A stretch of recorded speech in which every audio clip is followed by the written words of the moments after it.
these little hairs are going to become roots. So we'll actually start trimming this one out. So I'm going to take off these bottom leaves here.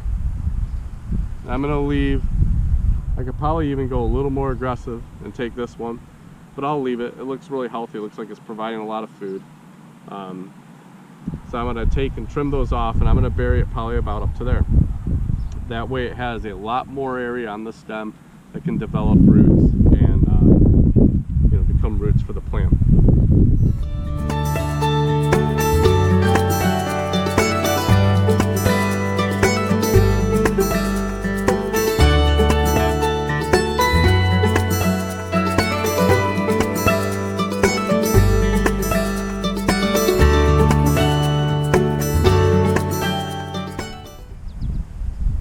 Thank you for tuning in to Isaiah 61 Gardens. Today we are going to plan out our tomato bed. Yep, we have an entire bed that we dedicate to tomatoes. And this is a really exciting day. We get to take the seeds that we started, that we've been caring for ever since we put them in their little grow pots. Now it's time to transplant. But first, I'll share with you Isaiah 61, verse 11 says, "For as the earth brings forth its sprout, and the garden causes what it's sown in it to sprout up, so the Lord will cause righteousness and praise to sprout up before all nations." So I do kind of put them out in a certain order.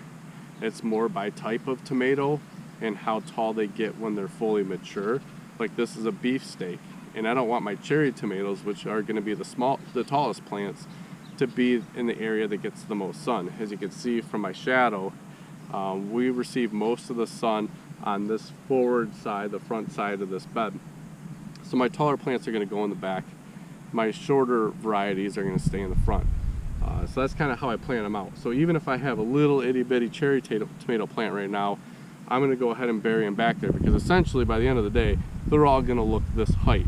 By the way, because I do more like a trench planting. I plant them as far as I can down in the soil. And the reason why I do that is, like I say, all these little hairs are going to become roots. So we'll actually start trimming this one out. So I'm going to take off these bottom leaves here. I'm going to leave, I could probably even go a little more aggressive and take this one, but I'll leave it. It looks really healthy. It looks like it's providing a lot of food.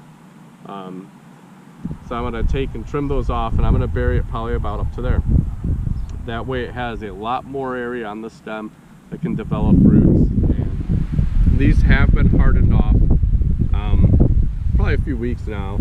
They've been staying in the garage. I got a cart where I wheel them outside during the day, so they're outside the entire day now. They're resistant now to the wind. They're resistant to the leaves, and you can see some of these leaves down here that were trimming off. They look kind of bleached out anyways, so they were on the plant during the beginning time when I was first started hardening them off. So they probably did get a little too much sun at one point or another.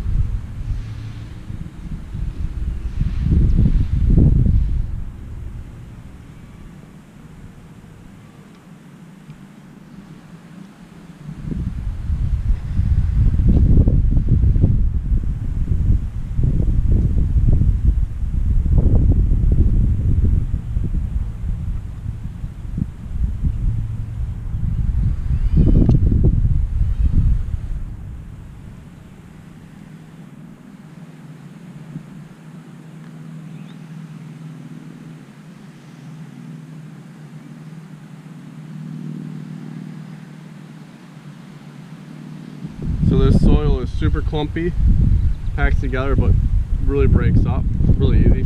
There is a little bit of a clay content to it, because when I did my hand tilling this year, I think I dunked down a little bit deeper than usual.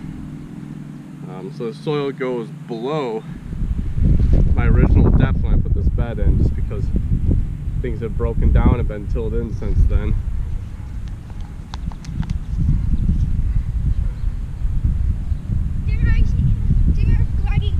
Okay, I will be right there.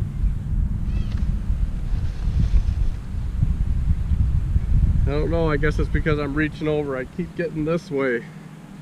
I want my plants to be more towards the center because that's where that core is, but I think they'll probably still do good. This variety here that I'm planting I call Aunt Colleen. My Aunt Colleen gave me a bunch of tomatoes one year. She had more than she needed. A really good saucing tomato. I'm not even sure of the real variety. We saved some of the seeds because we liked them. We like their ability to sauce up and make salsa for us and everything. Alright, so I finished planting yesterday. Kind of ran out of time, so I wasn't able to do a final video. So this is all what we planted out. We have 4 cherry tomatoes on the east side of the bed. We have 2 that are just a regular red cherry, some super sweet ones, and then we have 2 that are a yellow variety. Then we have an early treat. Looks like I only got 1 of those on the ground this year. So that's an early plum. Then we have these, what I call Aunt Colleen's. They're saucing style tomato. Our saucers that we do a lot of salsas and stuff like that. And then down here are beefsteaks. These will grow really tall for beefsteak. We'll grow them up a stake. We do single stem growth, so we trim off and we prune everything to grow them up stakes. The cherry tomatoes down there, they get so big we actually grow them on furring strips. They get to be about 6 feet tall or taller than I. And after transplanting, I usually take time to pray over the garden. I come out here often in the morning and I do what they call, the boys call garden walks with dad. I come out here and I pray over this stuff because this spinach feeds our family. These beets are gonna feed family. These tomatoes are gonna feed family. This all feeds neighborhood too. We love sharing. It's gonna feed our friends. It's gonna we're gonna bring some to our co-workers. So we're really grateful to be able to come out here, have these plants. We're grateful when they survive and produce. We're grateful for having this ground that we can work and for our hands to be able to plant. So we always bring God glory for what He gives us. Thanks for watching our channel. Do everything that you can to help us. Give us a thumbs up, like, subscribe, share, comment, do all those things to help our videos go viral. Thanks for watching Isaiah 61 Gardens.